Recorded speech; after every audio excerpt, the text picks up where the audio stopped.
the vessel that the Japanese were unable to sink. It is 4:30 a.m. on the 16th of April 1945, the day of the Battle of Okinawa. The USS Laffey, a destroyer, is home to a seaman who is experiencing difficulty maintaining consciousness. He is confronted with numerous adversary contacts as the radar pings in his vicinity. Contact. The male abruptly awakens and activates the alarm. A siren sounds and mariners race across the ship to their respective positions. Commander F. Julian Beckton enters the bridge and demands information. All channels open and... The officers who have assembled grumble with varying degrees of frustration as Beckton's adrenaline rapidly dissipates. The Japanese have been conducting this activity throughout the entire night, infiltrating their radars just enough to elicit a response and subsequently depart. The bridge is enveloped in silence. They are all frightened, but they do not allow it to be on display. Right in the middle of the path between mainland Japan and the ongoing operations in Okinawa, they are serving as a radar station. The Laffey is the initial object that Japanese fighters, bombers, and kamikazes encounter as they prepare for combat. Heavy casualties have been sustained by numerous ships that have attempted to man this location after being struck by kamikazes. Backup flies above their heads. It is composed of 3 divisions of F-4U Corsairs who are known as the Grim Reapers. The initial line of defense is constituted by these acrobatic combatants. However, complications commence at 7:30 a.m. Contact with the Corsairs has been discontinued. Beckton is appalled by the abrupt realization that they are exceedingly vulnerable in the absence of air cover. Beckton's blood freezes upon viewing the screen. He would subsequently remark that the screen was adorned with an excessive number of specks, which at times resembled an advanced case of chickenpox. He is overcome by a sense of foreboding. They are unaccompanied. Alarms are activated throughout the vessel, prompting personnel to sprint to their respective positions. Starting in a leisurely circle, 6 kamikazes emerge from the formation to pursue Laffey. 2 individuals make their move and attack from a distance. Outside, all objects remain stationary. As they listen to the distant rumble of engines, men are gripping the firing trigger and gazing up at the sky. Approaching, Beckton's decision to relocate to the floating bridge is made at the 11th hour. He arrives just in time to witness the thunderous boom of Laffey's 5-inch main cannons. The first pair of kamikazes plunge in off the ship's bow-scattering flak across the sky. Leading the assault through flak puffs the courageous Japanese pilot. However, it is for naught, as a complete 5-inch shell impacts the Japanese aircraft squarely in the nose, violently disintegrating it into a ball of flame. A second Japanese aircraft accelerates through the smoke of the deceased. The 40mm cannons deploy, causing the aircraft to shatter as it approaches at an increasing rate. However, it does not plummet. Rather, it enters the 20mm range, and they also participate. The entire Laffey is ejecting lead at the highest possible rate until the adversary aircraft is ultimately destroyed, causing it to crash into the sea at a distance of 3,000 yards. However, there is no time to rejoice as 2 additional Japanese aircraft emerge from the stern at wave-top height mere seconds later. The incoming adversaries are targeted by the 5-inch guns of the Laffey, which then commence firing. The depressed weapons are scarcely able to clear the 20mm gun emplacements that are in their path. As the muzzle explosion strikes, the anti-aircraft gun crew ducks for cover. Beckton orders a turn in an effort to increase the number of guns at his disposal as the adversary approaches. A shell tears off the wing of the Japanese pilot, sending it tumbling into the sea just seconds before impact. The 4th plane also makes a daring charge, enduring the exploding shells and lead tempest. The adversary persists in his efforts to eliminate as many Americans as possible, despite the fact that the Americans are firing with all of their might. The adversary is punished by Laffey. The aircraft executes a cartwheel across the ocean prior to submerging beneath the waters. However, they are not yet finished. The assault is initiated by the final 2 of the 6 aircraft. One originates from the port and the other from the starboard. In the interim, the portside plane accelerates swiftly toward the ship, pushing through with less resistance while the majority of guns turn to starboard and fire. The flaming confetti that falls from the sky is the result of the starboard plane being torn to fragments.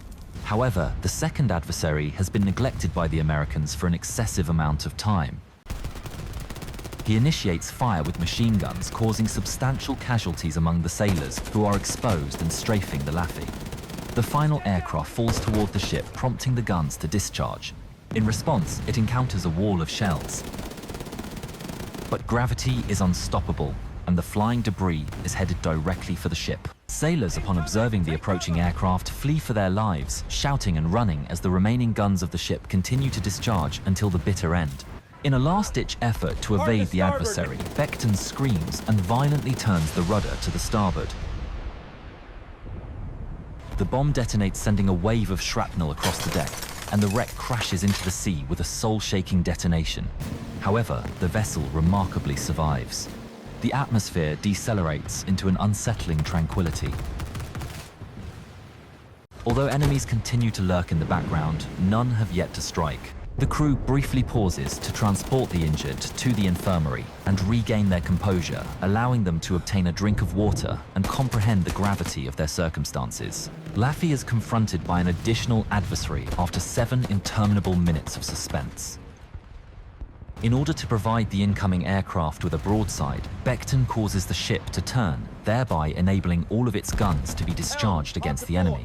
The Val attempts to direct its trajectory toward Laffy's bridge by evading left and right. Becton can discern the enemy's objective with certainty and directs them to execute their own evasive maneuvers.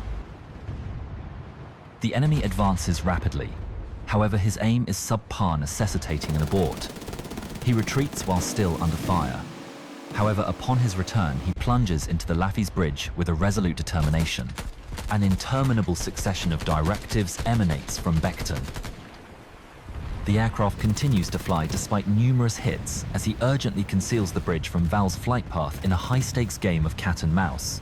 When one of the barrels malfunctions, a gun captain aboard the ship ascends the mount to direct his 5-inch turret from the hatch.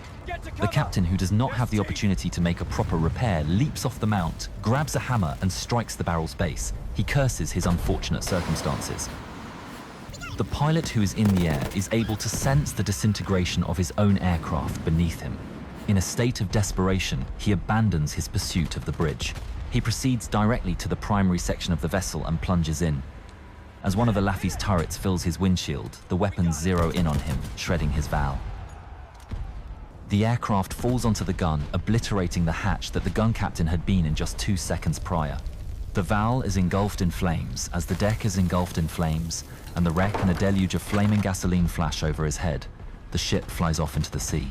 The gun commander and other men in the vicinity urgently attempt to suppress the flames. Becton observes the incident. However, he is interrupted by the shouts of a lookout. His heart falls. He has been excessively preoccupied with starboat. He directs the 5-inch cannons to pivot toward the emerging threat. However, it is too late, and they are unable to do so in time.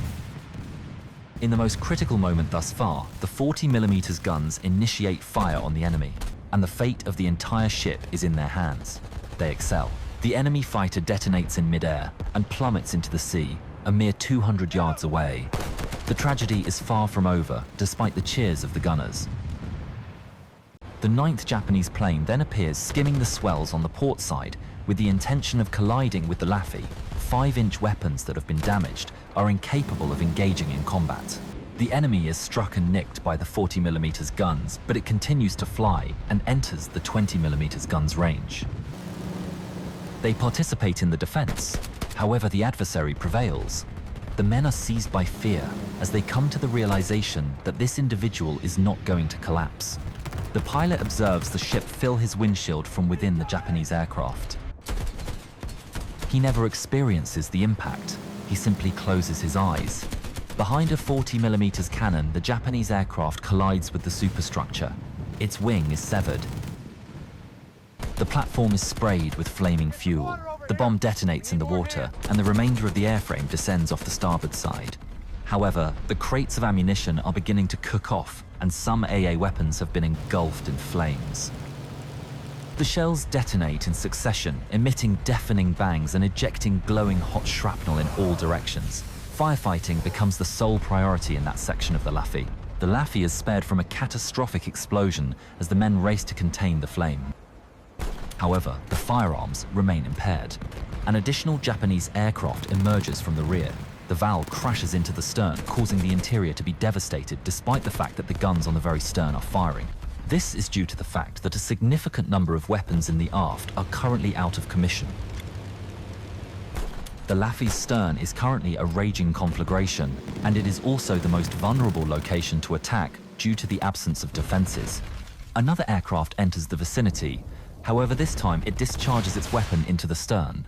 The ship's rudder is destroyed, and the hull is breached by the detonation, which causes it to lock in a 26-degree turn to the port. Laffey is currently ensnared in an endless cycle. Despite the fact that Becton's control is no longer sufficient to evade additional assaults, they continue to arrive. He is unable to tally the vast number of enemies in the sky. Becton observes his two aircraft emerge from the circling throng and plunge into the attack. He directs the vessel to accelerate to flag speed. It is the sole action he can take, and it is insufficient. The first incoming plane is fired upon by the limited number of weapons in the stern, but their effectiveness is insufficient, resulting in the plane colliding with the ship almost unabated. The spread of deadly fires and the loss of dozens of seamen are the consequences. The second aircraft arrives shortly thereafter. However, its explosive fails to detonate, causing it to clatter across the deck. A group of mariners are able to retrieve it and toss it overboard. The throng persists in its circular motion, anticipating its turn. Becton is aware that the battle is futile, yet the ship manages to remain afloat. Laffey requires a miracle. The Corsairs have returned. 4 of the kamikazes that were circling were promptly destroyed by a flight of American fighters, which transformed them into a series of fire streaks. Grim Reapers are present. A conflict ensues in the skies as the swarm of aircraft disperses in all directions. However, it is not much of a combat. Rather, it is a massacre. The American fighters are unmatched by the undertrained pilots in their obsolete aircraft, and they are destroyed one by one. If you found this video to be enjoyable, we would be extremely grateful for your subscription. Additionally, you are welcome to join us. I am grateful. However, Laffey has not yet emerged from the forests. In a state of panic, a number of Japanese individuals make a dash for the destroyer with the intention of sinking the vessel. The initial descent is pursued by a Corsair. The Laffey gunners fire, but they miss due to their apprehension of injuring their ally.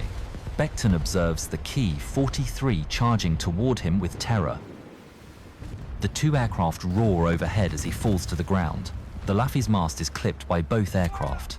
The Japanese aircraft spins and crashes into the sea just above his head, while the Corsair pulls up into the air and the pilot miraculously bails out.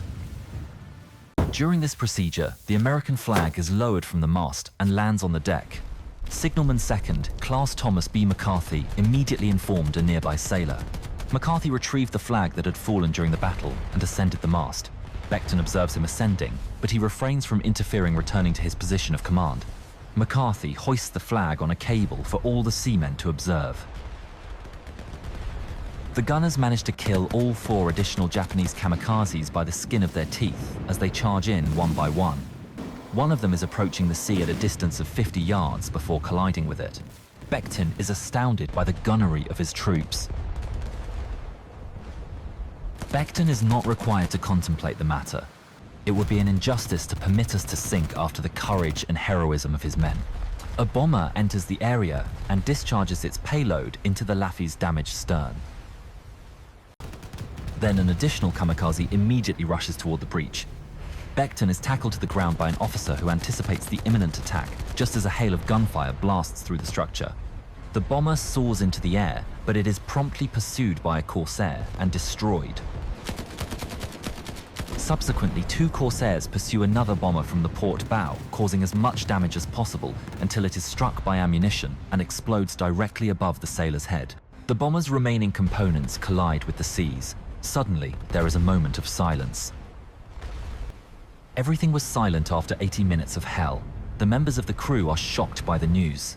When the enemy was so near, why would they relent? Becton contemplates this question. Nevertheless, he then glances upward to observe 24 Allied Corsairs and Wildcats encircling them with not a single Japanese aircraft visible. Look at that. Nevertheless, the vessel was left in a state of conflagration. and Beckton harbored concerns that they would be compelled to abandon it. However, they succeeded in maintaining the ship's buoyancy, which was unyielding. The attack resulted in the tragic loss of 33 members of the 336-man crew, with an additional 70 individuals suffering injuries. During the defense, the Grim Reaper achieved 33 victories. It is truly remarkable that the vessel that was struck by 22 kamikazes and survived remains afloat. The USS Laffey is accessible at Patriots Point Naval Museum in South Carolina. I would like to extend my gratitude to World of Warships once more. Please refer to the hyperlink provided in the description.